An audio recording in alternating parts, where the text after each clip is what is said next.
Kita akan masuk teman-teman sekalian ke lanjutan bahasan kita, hadis nomor 386. Masih dalam bab yang sama, anjuran cinta karena Allah. Dari Mu'adz radhiyallahu anhu, beliau berkata, saya mendengar Rasulullah sallallahu alaihi wasallam bersabda, Allah Azza wa Jalla berfirman. Allah yang maha mulia dan juga maha tinggi berfirman, Al-mutahabbuna fi jalali lahum manabiru min nur, yagbituhumul nabiyuna wasyuhada. Saya ulangi, yagbituhumul nabiyuna wasyuhada.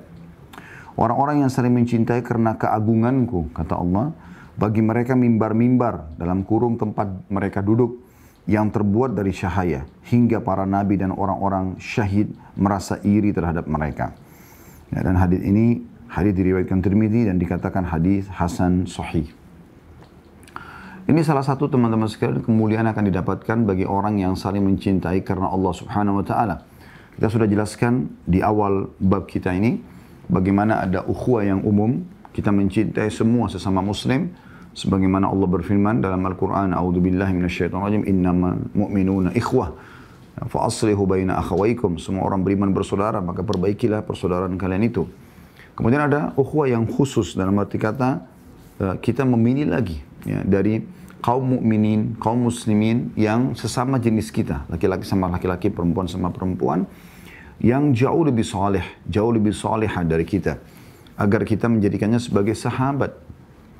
Dan ini juga masuk dalam bab saling mencintai karena Allah Subhanahu wa taala, dan kita harusnya mencintai dia karena Allah, karena amal solehnya, karena keimanannya, dan kita pun nanti membenci dia, ya, mesti memutuskan hubungan karena Allah Subhanahu wa taala. Artinya kalau dia sampai melakukan perbuatan dosa dan diingatkan berulang kali tidak mau dengar, maka kita berpisah karena Allah. Dan ini sudah kita jelaskan hadis pada bab-bab sebelumnya tentang 7 golongan yang akan Allah naungi pada hari kiamat di mahsyar. Tidak ada naungan kecuali naungan Allah, dan semua kita termasuk salah satu dari 7 golongan ini. Salah satunya adalah 2 orang yang saling mencintai karena Allah. Disebutkan 2 orang, berarti kan cuman individual ya, bukan ukhuwah yang umumnya semua, tapi dia lebih khusus gitu kan. Yang saling mencintai karena Allah, mereka berkumpul karenanya, bersatu karenanya, dan berpisah karenanya. Jadi di sini memang karena Allah Subhanahu wa taala ya. Jadi kita pilih orang-orang ini, dan termasuk sunnah Nabi SAW, kalau kita mencintai mereka, kita mengucapkan itu sambil mengatakan, aku mencintaimu karena Allah. Inni uhibbuka fillah. Kalau dalam bahasa Arabnya untuk laki-laki, kalau perempuan sama perempuan dia mengatakan inni uhibbuki fillah. Aku mencintaimu karena Allah. Ya, bedanya di ka sama ki. Uhibbuka fillah wa ini uhibbuki fillah, gitu ya. Dan ini tentu bisa dilakukan termasuk antara suami istri yang memang dia mencintai suaminya atau mencintai istrinya karena Allah Subhanahu wa taala. Teman sama teman ya, sahabat sama sahabat gitu. Bisa saja bawahan sama atasan. Bisa saja pimpinan sama bawahannya ya gitu. Jadi kita saling mencintai karena Allah Subhanahu wa taala. Salah satu dijanjikan oleh Allah dalam hadis ini adalah mereka akan disiapkan di mahsyar nanti mimbar-mimbar yang penuh dengan cahaya. Dan saking luar biasanya pada saat itu karena semua orang bisa menyaksikan. Jadi semua orang berharap bisa mendapatkan itu. Bahkan dalam hadis ini dikatakan nabi-nabi dan syuhada cemburu dengan mereka. Gitu, cemburu dengan mereka. Mereka adalah orang-orang yang saling mencintai karena Allah Subhanahu wa taala. Jadi saking mulianya mereka itu ya. Karena memang orang saling mencintai karena Allah ini akan selalu mendukung. Setiap ada amal soleh yang dikerjakan oleh sahabatnya, misalnya si A sama si B. Si B mengerjakan satu amal soleh, sholat malam misalnya, baca Quran, berzikir, bersedekah. Maka si A, kalau si B melakukan, dia akan dukung. Ya. Bahkan dia mengikutinya, dia bersama-sama. Nah, begitu juga kalau si A yang melakukan, maka si B mendukungnya. Dan ini semua karena Allah Subhanahu wa taala, agar betul-betul selalu ada di rel ketakwaan, ya, keimanan, kepatuhan kepada Allah. Dan kalau si B melakukan pelanggaran, si A akan sibuk menasihatinya. Nggak boleh, itu haram. Kenapa sekarang imanmu jadi lemah? Ada apa nih? Dan dia tanya gitu kan. Dia mengontrol temannya. Juga si A kalau melakukan pelanggaran, maka si B selalu mengawasinya. Gitu kan. Nah kalau salah seorang di antara mereka tidak mau lagi dinasihatin pada saat terjadi pelanggaran, maka dia meninggalkan karena Allah Subhanahu wa ta'ala. Ya. Ini luar biasa ini. Berarti akan selalu kedua orang ini berada di rel ketakwaan sampai menjelang ajal datang nanti. Jadi memang kita butuh penguatan itu ya. Nah, kalau kita sendiri berbeda dengan kalau kita berdua misalnya. Dan seseorang muslim boleh mencintai lebih dari satu orang tentunya, tapi dianjurkan dia memilih satu orang. Karena Nabi SAW mempersaudarakan antara Sa'ad bin Rabi radhiyallahu anhu dengan Abdurrahman bin Auf, walaupun mereka mencintai semua muslim. Nah di sini mereka hampir setiap hari bersama-sama. Kasus juga sama Salman Al-Farisi dengan Abu Darda radhiyallahu anhu majma'in. Mereka bersaudara karena Allah, gitu kan. Pada saat Salman datang ke rumah Abu Darda dan dilihat istrinya sepintas, ternyata terlihat seperti orang yang tidak mengurus diri, rumahnya juga tidak terlalu diperhatikan, gitu kan. Maka Salman menasihati Abu Darda, ada apa ini? Maksudnya kan dalam Islam tahu istri itu harus rapi, bersih ya, membuat nyaman lah suaminya sehingga terjadi interaksi biologis yang halal, rumah tangga itu jadi harmonis ya. Maka kata Ummu Darda kalimat yang masyhur, dia mengatakan sesungguhnya saudaramu Abu Darda tidak lagi membutuhkanku, tidak membutuhkan lagi biologis, karena di siang hari dia puasa, di malam hari dia sholat malam terus, gitu kan. Nah jadi di sini kita bisa lihat perkataan Ummu Darda, saudaramu Abu Darda ya. Maka Salman pun menemui Abu Darda, lalu kemudian minta agar menjadi tamu malam itu di rumah Abu Darda. Di awal malam, Abu Darda selepas tadi sholat Isya dan Ba'diyah Isya di masjid, Nabi SAW beliau kembali ke rumah, ngobrol sebentar sama Salman, makan malam, ganti pakaian, tiba-tiba dia sudah keluar dari kamarnya, ke ruang tamunya. Yang dia ingin kerjakan rutinitasnya sholat malam dari waktu itu sampai subuh. Jadi istrinya tidur sendiri. Dan itu berjalan sudah cukup lama gitu kan. Maka Salman Al-Farisi radhiyallahu anhu sudah tahu permasalahannya. Pada saat Abu Darda keluar, Salman mengatakan, masuklah, berikan hak istrimu. Maka Abu Darda tahu kalau Salman lebih alim dari dia sebenarnya. Dan dia juga mendengar, ini karena nasihat karena Allah. Dia pun masuk radhiyallahu anhu. Kemudian yang kedua kali dia mau keluar, itu di awal malam, ditegur. Di pertengahan malam, Salman masih tunggu. Salman masih mengatakan, ya, masuklah, berikanlah hak istrimu. Kita lihat di sini bagaimana perannya Salman ya, radhiyallahu anhu sebagai sahabat yang mencintai karena Allah dan dicintai karena Allah. Dia sampai begadang malam itu menunggu Abu Darda hanya untuk memperbaiki kondisi yang memang sudah berlalu cukup lama. Gitu kan. Jadi dia menasihatin, masuklah. Nah pada saat itu Abu Darda masuk, lalu istirahat. Di sepertiga malam terakhir, pada saat dia keluar kata Salman, sekarang sholatlah sesukamu. Kemudian sampai subuh, mereka sama-sama ke masjid, Nabi SAW, pada saat pulang, Ummu Darda menyiapkan sarapan untuk mereka makan, tapi Abu Darda nggak makan, gitu kan. Waktu itu belum ada larangan puasa setiap hari ya, dia setiap hari puasa. Dia betul-betul menikmati ibadah tersebut, tapi dia melupakan ada ibadah-ibadah yang lain, ada hak-hak lain yang Allah perintahkan. Maka kata Salman, kenapa kau tidak makan? Abu Darda, dia mengatakan, saya lagi puasa. Maka kata ya, Salman, saya adalah tamu, harusnya kau hormatin, harusnya kau hormatin gitu ya. Maka menghormati tamu wajib, sementara berpuasa sunnah. Maka Abu Darda pun akhirnya membatalkan puasanya. Setelah itu dia merasa terganggu, dia mengatakan, hai Salman, saya akan tanyakan kepada Nabi SAW, apa yang kamu lakukan? Semalam kau sudah mengurangi waktu sholatku, sekarang kau suruh saya lagi membatalkan puasa, tapi puasa sunnah ya, demi untuk menghormati tamu. Maka Salman mengatakan, tanyakan silakan, tapi ingatlah, ya, a'tikul ladzi haqqin haqqah, berikanlah segala sesuatu itu haknya, gitu kan. Maka pada saat Salman dan Abu Darda pergi ke masjid Nabi, menanyakan kepada Nabi SAW, Nabi menasihatin Abu Darda, mengatakan sungguhnya dirimu punya hak, Tuhanmu punya hak, dirimu punya hak, keluargamu punya hak, maka berikanlah segala sesuatu itu haknya. Ya.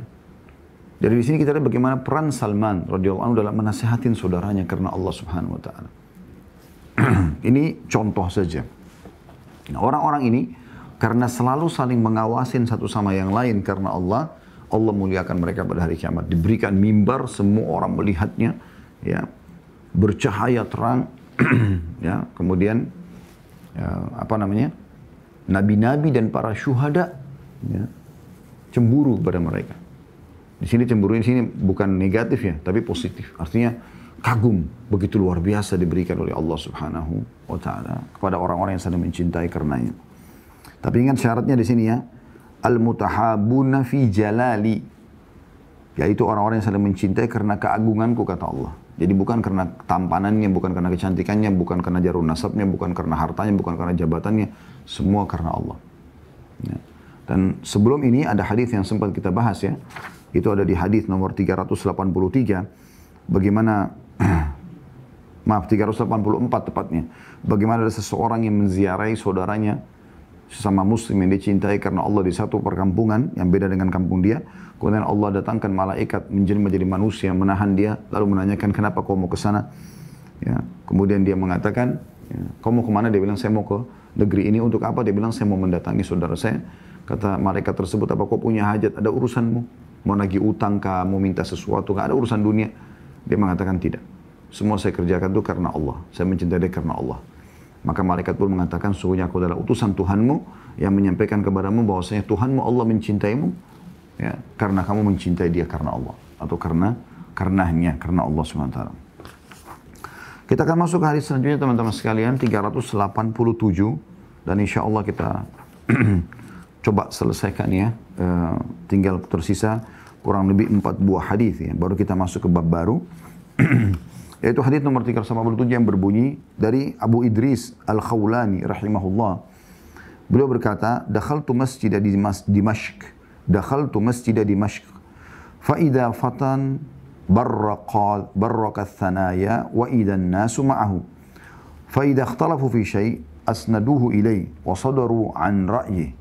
فسألت عنه فقيل هذا معاذ بن جبل رضي الله عنه فلما كان من الغد حجرت ووجدته قد سبقني بالتهجير ووجدته يصلي فانتظرته حتى قضى صلاته ثم جئته من قبل وجهي فسلمت عليه ثم قلت والله إني لأحبك لله فقال الله فقلت الله فقال الله فقلت الله فأخذني بحبوة ردائي فجبذني إليه فقال أبشر فإني سمعت رسول الله صلى الله عليه وسلم يقول قال الله تعالى وجبت محبتي للمتحابين فيا والمتجالسين فيا والمتزاورين فيا والمتبادلين فيا. Hadis ini diriwayatkan Imam Malik dalam kitab Muwatta dengan sanad sahih. Terjemahannya, Abu Idris Al-Khawlani rahimahullah seorang tabi'in, ya, ahli ibadah. Dia mengatakan satu hari saya pernah memasuki masjid di Damaskus, Dimashq, ada Damaskus, ibu kota Syria. Di sana ada seorang pemuda yang sangat putih mengkilat gigi-gigi serinya, maksudnya tampan, bersih, ya. Dan banyak orang bersamanya. Apabila mereka berselisih dalam sesuatu, mereka menyerahkan kepadanya dan mengikuti pendapatnya. Saya bertanya tentang pemuda itu. Maka saya diberitahu ini adalah Muadz bin Jabal radhiyallahu anhu, sahabat Nabi. Pada hari berikutnya saya pergi ke masjid lebih pagi. Maksudnya sebelum subuh bahkan itu. Ternyata beliau telah mendahuliku. Saya mendapati beliau sedang sholat. Saya menunggunya sampai beliau menyelesaikan sholatnya. Lalu saya menghampirinya dari arah depan beliau, depan wajahnya. Saya mengucapkan kepadanya, ya, demi Allah, saya mengucapkan salam kepadanya. Kemudian saya berkata, demi Allah, saya benar-benar mencintai Anda karena Allah. Jadi yang mengatakan Abu Idris Al-Khawlani rahimahullah berkata pada Muadz bin Jabal. Lalu dia bertanya, apakah demi Allah? Apakah karena Allah maksudnya? Maka saya menjawab, ya, demi Allah dan karena Allah. Maka dia bertanya, apakah demi Allah atau karena Allah? Saya menjawab, ya, demi dan karena Allah. Maka beliau memegang pinggir kain selendangku dan menariknya kepadanya. Dia berkata, bergembiralah karena saya mendengar Rasulullah SAW bersabda, Allah Ta'ala berfirman, kecintaanku hanya besar, kata ganti Allah, pasti diperoleh oleh orang-orang yang saling mencintai karenaku, saling berteman karenaku, saling mengunjungi karenaku, dan saling memberi karenaku. Hadis ini teman-teman sekalian adalah hadis yang luar biasa. Hadis yang riwayat yang agung ya maksud saya. Bukan hadis tapi ada potongan hadis di terakhirnya tapi awalnya adalah kisah ya. Jadi maksud saya hadis adalah yang terakhir perkataan Nabi SAW, namun dari awal adalah sebuah athar dari seorang tabi'in. Pelajaran pertama yang kita bisa ambil dari hadis adalah teman-teman sekalian bagaimana kecerdasan Abu Idris Al-Khawlani rahimahullah dalam dua hal kalau kita ambil dari dalam riwayat ini. Yang pertama, menceritakan tentang histori awal bagaimana dia mendapatkan hadis dari seorang sahabat yang mulia Muadz bin Jabal radhiyallahu anhu berhubungan dengan masalah saling mencintai karena Allah. Dia bisa saja menyampaikan bahwasanya dari Muadz bin Jabal, saya mendengarkan dia mengatakan Rasulullah SAW bersabda, ya, Allah berfirman, kecintaanku pasti diberikan kepada orang yang saling mencintai karenaku, saling berteman karenaku, saling mengunjungi karenaku, dan saling memberi karenaku. Bisa saya dan sampaikan langsung, dan kita ini sebagai umat yang datang setelah beliau meninggal, memahami, oh ini hadis Nabi SAW, seperti inilah. Tapi di sini kecerdasan Abu Idris Al-Khawlani rahimahullah, beliau tidak langsung menyampaikan pesan Muadz bin Jabal dari hadis Nabi SAW dan hadis qudsi Allah berfirman. Tapi beliau menceritakan dulu awal historinya. Dan ini kecerdasan teman-teman, karena bagi orang yang datang setelah beliau kayak kita sekarang, seperti Bapak Ibu yang mengikuti acara kita di siang hari ini, semoga Allah berkahi insyaAllah. Ini kita jadi tahu, oh ternyata Abu Idris Al-Khawlani ini ceritanya pernah dulu masuk ke salah satu masjid di Damaskus. Kemudian dia pun melihat orang-orang pada ngumpul, ya. Dia menggambarkan itu. Dan bagaimana pada saat orang-orang sedang kumpul, ada satu anak muda yang kelihatan kulitnya putih, giginya bersih. Maksudnya ini menggambarkan ketampanannya. Dan setiap kali orang-orang itu merasa punya permasalahan, perselisihan, mereka kembalikan kepada anak muda ini. Kalau mereka ingin satu pendapat, mereka minta pendapatnya. Orang ini berarti punya kedudukan. Maka aku pun bertanya, siapa orang ini? Orang-orang di situ mengatakan itu adalah Muadz bin Jabal, sahabat Nabi. Gitu kan? Kemudian dia menggambarkan lagi cerita yang lain. Awalnya dia biasa saja.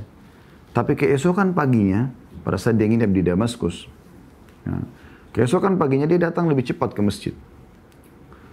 Pada saat dia datang, dia kaget melihat ternyata Muadz bin Jabal sudah ada duluan di masjid dan sedang mengerjakan sholat. Maka ini poin yang kedua yang membuat dia jadi tertarik. Kenapa dia akhirnya mengucapkan sesuatu kepada Muadz bin Jabal. Maka dia tunggu Muadz bin Jabal habis sholat, lalu kemudian dia menghadap ke wajahnya, lalu dia mengatakan, saya mencintai Anda karena Allah. Ya, jadi ini cerita yang luar biasa gitu kan. Bagaimana dia gambarkan tentang cerita itu. Jadi dari satu sisi dia menceritakan tentang histori ini. Sisi yang lain juga dia menggambarkan bagaimana Muadz bin Jabal, seorang sahabat yang mulia, yang tampan, yang bersih, dan terkenal dengan kesolehannya, dengan ilmunya yang luas, ya. Dan bagaimana Muadz bin Jabal mengajarkan kepada dia ya, agar betul-betul tulus karena Allah. Karena pada saat Abu Idris mengatakan, aku mencintai Anda karena Allah, maksudnya karena apa yang aku lihat kemarin. Anda sampai diikutin oleh banyak orang, perselisihan mereka dikembalikan pada pendapat Anda. Kalau mereka butuh pendapat pun, mereka butuh sebuah hukum, mereka tanya kepada Anda. Sekarang lagi Anda sholatnya luar biasa gitu. Ya, datang lebih cepat di masjid dan mengerjakan sholat, ya, ibadah kepada Allah SWT. Maka saya mencintai Anda karena Allah. Di sini bagaimana Muadz bin Jabal mendidik, ya, Abu Idris sambil mengatakan, apakah karena Allah? Betul ini karena Allah kau mencintaiku? Dia bilang, iya karena Allah. Diulangi lagi, apakah karena Allah? Tujuannya sebenarnya ini bukan meragukan, ya, tapi memastikan. Dan juga bagaimana Muadz bin Jabal ingin menitikberatkan, harus karena Allah loh ya, tapi dengan retorika yang berbeda, gitu kan. Akhirnya dia mengatakan iya karena Allah. Barulah Muadz bin Jabal menyampaikan hadis Nabi SAW tentang keutamaan yang akan kita paparkan sebentar lagi insyaAllah. Ya. Jadi pelajaran pertama bagaimana kecerdasan Abu Idris Al-Khawlani rahimahullah dalam menyampaikan riwayat ini, dan akhirnya memberikan kepada kita dua informasi penting sebelum penyampaian hadis, yaitu bagaimana awal histori dia menggambarkan dia bisa bertemu dengan Muadz bin Jabal di Masjid Damaskus, dan ini memberikan kita tambahan informasi secara sejarah, ya. Kemudian yang kedua bagaimana dia menggambarkan Muadz bin Jabal dengan kesolehannya dan bagaimana dia mengucapkan, ya, mencintai Muadz bin Jabal karena Allah. Dan ini keberuntungan bagi Abu Idris Al-Khawlani rahimahullah, karena mengucapkan di depan seorang sahabat mulia seperti Muadz bin Jabal itu luar biasa. Artinya kalau amalnya dia pun, dan dipastikan memang amalnya pasti lebih sedikit Abu Idris ini daripada Muadz bin Jabal. Ini sahabat hidup bersama Nabi SAW, ikut peperangan Nabi SAW, menuntut ilmu dari Nabi SAW. Luar biasa gitu. Tentunya lebih baik. Maka dia akan terangkat nanti derajatnya karena dia mencintai Muadz bin Jabal karena Allah Subhanahu Wa Taala. Pelajaran yang kedua dari hadis adalah bagaimana seseorang disunnahkan untuk mengucapkan, ya, saya mencintai kau karena Allah. Itu disunnahkan untuk mengucapkan. Ya. Jadi kalau Anda melihat orang saleh, Anda mengatakan, saya mencintai Anda karena Allah. Ya. Dan ini sekaligus kita sambung dengan hadis nomor 388 ya. Walaupun ini baru mutiara yang kedua, masih ada mutiara yang ketiga yang kita ambil dari hadis yang 387, tapi karena ini berhubungan sekali, yaitu disunnahkan mengucapkan saya mencintai kamu karena Allah. Di hadis nomor 388 saya bacakan dulu dari Abu Karimah Al-Miqdad bin Ma'di Karib radhiyallahu anhu dari Nabi SAW, beliau bersabda, "Idza habba ar-rajulu akhahu falyukhbirhu annahu yuhibbu." Apabila seseorang mencintai saudaranya seagama, maka hendaklah dia memberitahukan kepadanya bahwa dia mencintainya.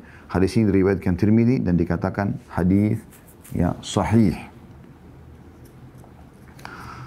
Kemudian mutiara yang ketiga, teman-teman sekalian, dari hadis, yaitu ini rincian daripada mengerjakan atau aplikasi daripada dan realisasi daripada kalimat mencintai karena Allah.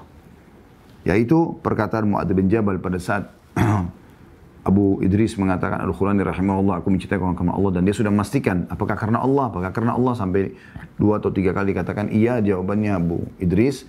Maka dia pun mengatakan terimalah berita gembira. Rasulullah SAW bersabda, Allah berfirman. Ya. Nah ini pesannya, kecintaanku pasti diberikan kepada orang-orang yang pertama, saling mencintai karena Allah. Nah ini wasiatnya. Ini realisasinya, harusnya mencintai bukan karena ketampanan, kecantikan, kekayaan, jabatan, jalur nasab. Pokoknya semua ini nggak ada. Karena Allah SWT. Mau dia kaya, mau dia miskin, ya. Pokoknya dia ahli ibadah, dekat dengan Allah Subhanahu wa taala dengan ilmu yang benar, tentunya sesuai dengan Al-Qur'an dan Sunnah, maka kita mencintainya karena Allah, karena itu.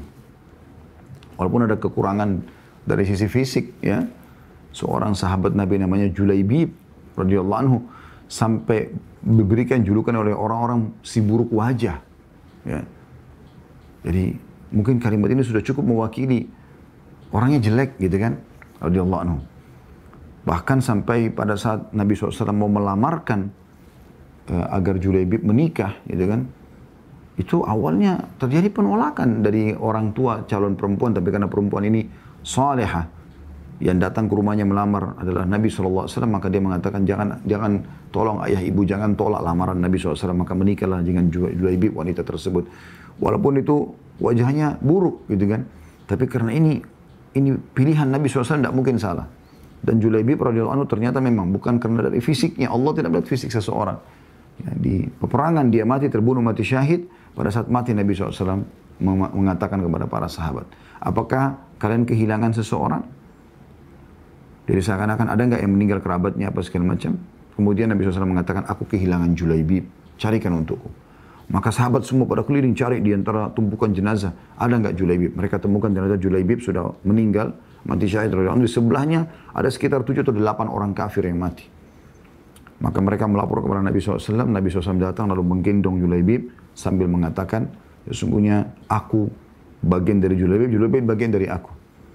Ya. Ini kemuliaan yang luar biasa. Jadi bukan karena paras wajahnya, tapi bagaimana kedekatannya kepada Allah Subhanahu wa taala sampai Nabi SAW pun mencintainya. Gitu kan? Ya, ini poin yang luar biasa. Dan ini sejalan juga dan semakna dengan hadis yang lain riwayat Bukhari. Kata Nabi SAW, Inna Allah la yanzuru ila suwarikum wa la ajsamikum. Allah enggak pernah melihat kepada paras wajah kalian dan postur tubuh kalian, walakin yanzuru ila qulubikum wa a'malikum. Tapi Allah melihat kepada hati dan juga amal kalian.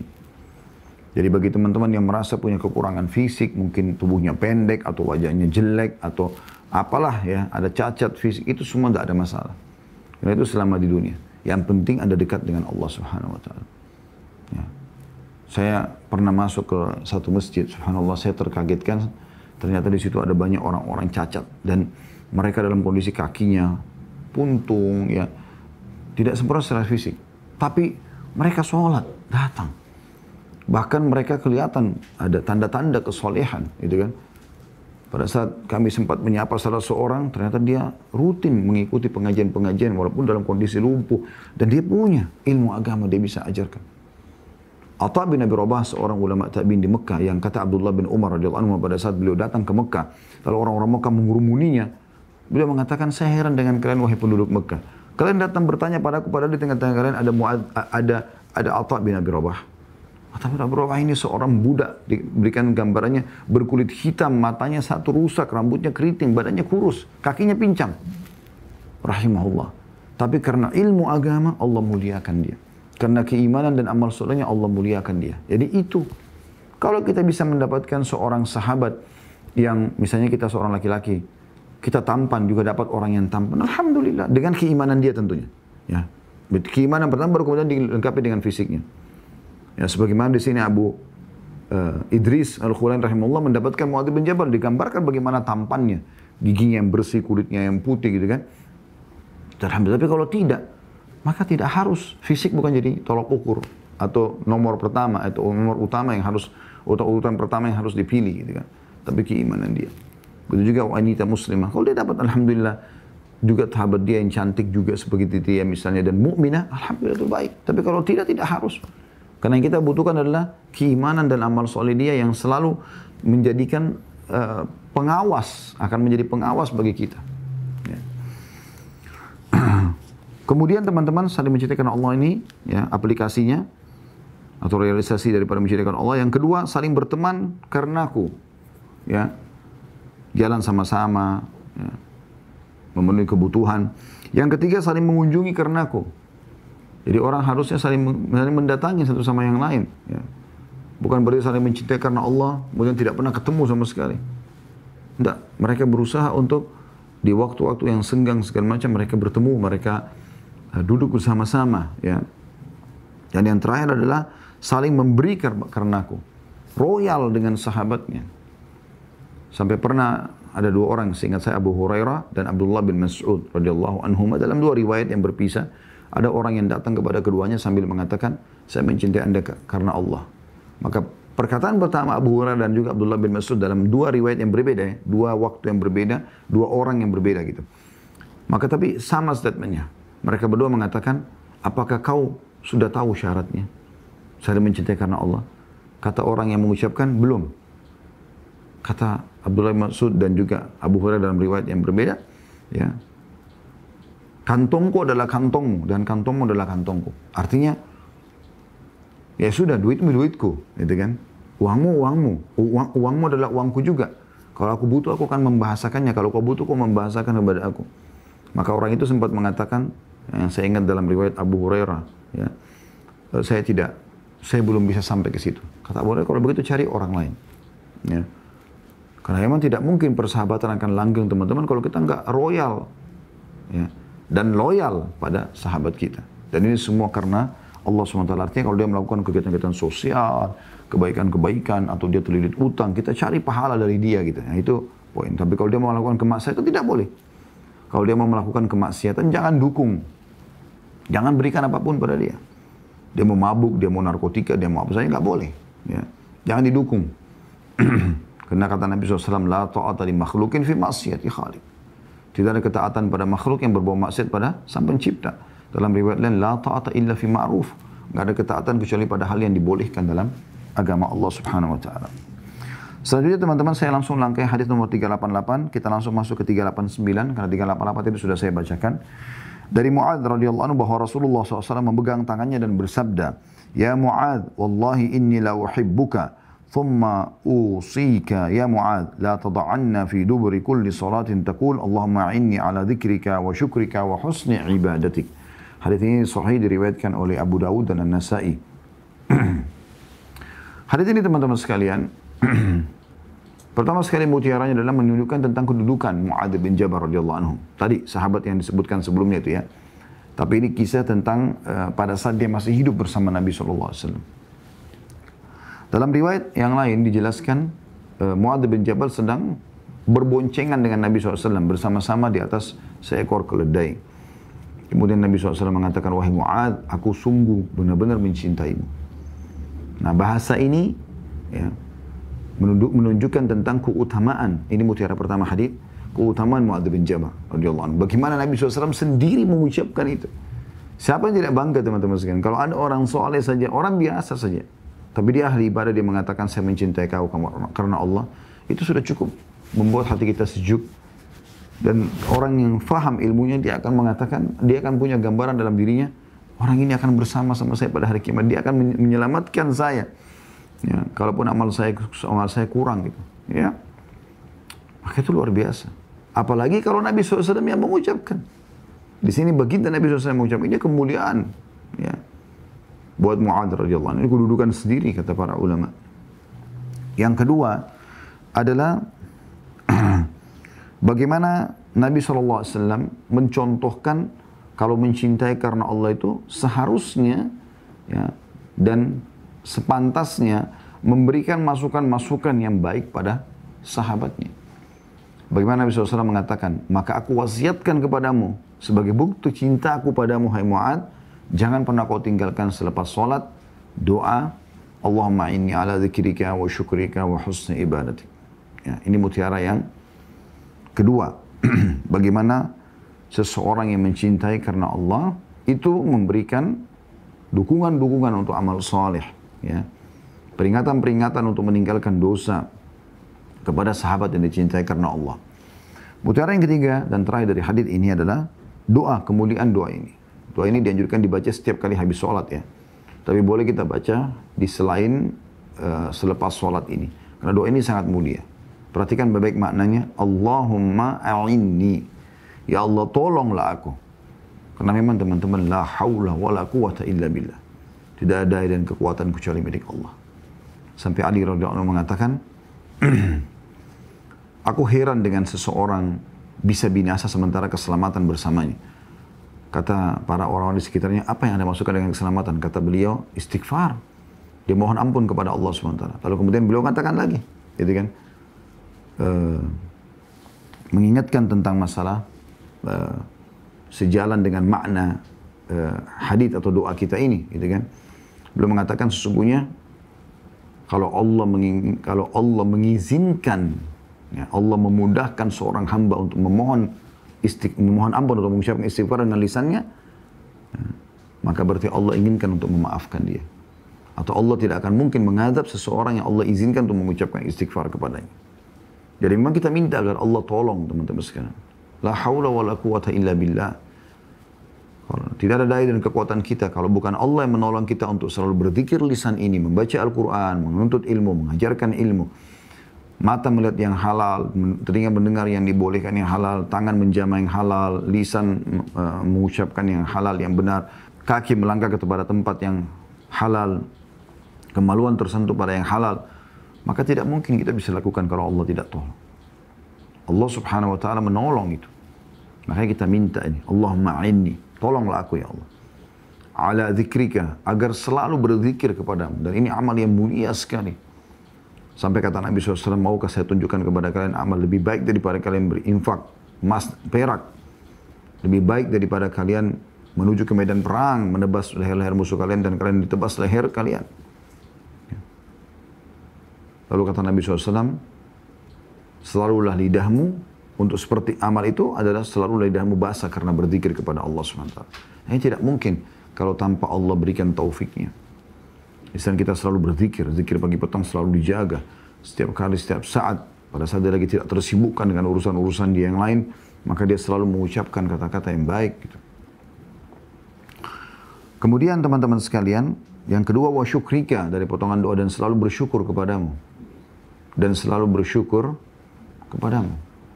Dan ini sebuah konsep yang luar biasa. Artinya, dengan syukur akan ditambah nikmat. Allah sebutkan dalam surah Ibrahim. Dalam surah Ibrahim yang ayat yang masyhur, a'udzubillahi minasyaitonir rajim, la in syakartum la azidannakum. Kalau kalian bersyukur pasti kata Allah, pasti aku akan beri. Aku akan tambah, bukan beri, aku akan tambah. Alhamdulillah, sebuah kalimat yang luar biasa. Dan zikir ini teman-teman luar biasa ya. Zikir itu tidak membutuhkan energi yang banyak, tapi pahalanya melimpah luar biasa. Melimpah luar biasa. Jadi gunakan ya, lisan kita, hati kita untuk selalu berzikir dan bersyukur kepada Allah SWT. Dan itu harus kita minta tolong kepada Allah untuk itu. Dan akan bertambah nikmat itu. Kemudian yang terakhir, wa husni ibadati. Dan memperindah, menyempurnakan, membaguskan semua ibadah untukmu. Nah, ini doa yang mulia tentunya. Hadits yang terakhir teman-teman sekalian, dalam bab kita ini, yaitu hadits nomor 390 dari Anas radhiyallahu anhu, anna rajulan kana 'inda an-nabiy sallallahu alaihi wasallam famarra rajulun bihi faqala ya Rasulullah inni la uhibbu hadha faqala lahu an-nabiy sallallahu alaihi wasallam a'lantahu? Qala la, qala a'limhu. Falahikahu faqala inni uhibbuka fillah, faqala ahabbaka alladhi ahbabtani fi saya ulangi, ahabbaka alladhi ahbabtani lahu. Ya. Ahabbaka alladhi ahbabtani lahu. Hadis ini sahih diriwayatkan oleh Abu Dawud yang terjemahannya bahwa ada seorang laki-laki berada di samping Nabi SAW. Lalu ada seseorang melewatinya dan dia berkata, jadi dia lagi duduk bersama Nabi SAW, ada orang lewat tiba-tiba. Lalu orang yang duduk di sebelah Nabi SAW berkata, wahai Rasulullah, sesungguhnya saya mencintai orang ini. Maka Nabi SAW bersabda kepadanya, apakah kamu telah memberitahukannya? Dia menjawab, belum. Maka kata Nabi SAW, beritahukanlah kepadanya. Ya. Maka dia pun segera mengejarnya. Lalu berkata kepadanya, jadi orang yang duduk tadi mengejar orang yang dia mencintai yang sedang jalan itu. Lalu dia mengatakan, sesungguhnya aku mencintaimu karena Allah. Maka orang yang dikejar tadi menjawab mengatakan, semoga engkau dicintai oleh Allah yang karenanya engkau telah mencintaiku. Ya. Hadis ini teman-teman memberikan pelajaran kepada kita, mirip dengan tadi ya. Mutiara yang pertama, pentingnya seseorang mencari orang yang lebih saleh. Kalau laki-laki sama laki-laki, yang lebih saleh kalau perempuan sama perempuan. Dan dianjurkan, ya, setelah kita tahu akidahnya lurus, ibadahnya bagus, ya, kita datang dan mengucapkan kepada dia, saya mencintaimu karena Allah. Ini poin penting yang harus tidak luput dari seseorang kalau ingin mengejar keutamaan-keutamaan yang sudah kita paparkan sebelumnya, ya. Dan di sini Nabi SAW mengingatkan orang itu. Dalam beberapa riwayat yang pernah saya dapatkan, ada seseorang yang sholat dan sholatnya sangat indah di masjid Nabi SAW. Kebetulan orang ini sedang duduk bersama Nabi SAW. Karena indahnya sholat orang tersebut, maka dia mengatakan, ya Rasulullah, saya mencintai orang ini karena Allah. Karena orang itu luar biasa. Ya. Maksudnya dari sholatnya, ya, dari penilaiannya, dari ibadahnya, ternyata bagus sekali orang ini. Khusyuk, berarti orang dekat dengan Allah Subhanahu Wa Taala. Maka Nabi SAW mengatakan kepadanya, apa kau sudah, dalam riwayat itu, kejarlah dia dan sampaikanlah. Maka dia pun mengejar lalu menyampaikan kepada orang tersebut. Nah, kalau riwayat yang kita pelajari ini adalah, dia duduk sama Nabi SAW, ada orang lewat, kemudian dia cuma mengatakan, saya mencintai orang ini. Tentu di sini maksudnya, karena orang ini lebih baik ibadahnya, gitu kan. Maka Nabi SAW mengatakan, apa kau sudah pernah sampaikan kepada dia? Dia bilang, belum. Kata Nabi SAW, sampaikan kepada dia. Maka dia pun mengejar lalu mengucapkan. Nah, ini pelajaran pertama yang kita ambil dan sudah kita tekankan sebelumnya, ya. Sekarang kita ingatkan kembali karena hadis yang serupa maknanya. Artinya kita memilih orang yang soleh dari kalangan laki-laki dan soleh dari kalangan perempuan masing-masing. Setiap jenis memilih sama jenis dia untuk dia cintai karena Allah, lalu dia mengucapkan di hadapannya itu. Dan tadi Abu Idris Al-Khulani rahimahullah melakukan itu kepada Mu'adz bin Jabal radhiyallahu anhu, ya. Kemudian pelajaran yang terakhir atau yang kedua di sini, tepatnya yang terakhir juga dari hadis kita, jawaban yang diucapkan dari seseorang yang ada orang lain menyebutkan kepadanya, saya mencintai kau karena Allah. Perhatikan di sini, orang yang tadi duduk di sebelah Nabi SAW mengatakan, inni uhibbuka fillah. Aku mencintaimu karena Allah. Kalau perempuan, uhibbuki, ya. Perempuan sama perempuan, laki-laki sama laki-laki, kecuali suami istri, ya. Itu juga dibolehkan kalau suami istri, ya. Kemudian dia menjawab, faqal ahabbaka alladhi ahbabtani lahu. Ya. Semoga Allah mencintaimu yang karenanya kau mencintaiku. Ya. Jadi artinya ini jawaban yang sangat baik. Ya, semoga Allah mencintaimu sebagaimana kau mencintaiku karenanya. Dan ini jawaban yang penting untuk juga dihafal bagi setiap orang di antara kita, sehingga pada saat ada orang yang mengucapkan kepada kita kalimat tersebut, ya, inni uhibbuka fillah, kalau laki-laki saya mencintaimu karena Allah, dan inni uhibbuki fillah, kalau perempuan saya mencintaimu karena Allah, maka kita mengatakan ahabbaka alladhi ahbabtani lahu. Allahu a'lam.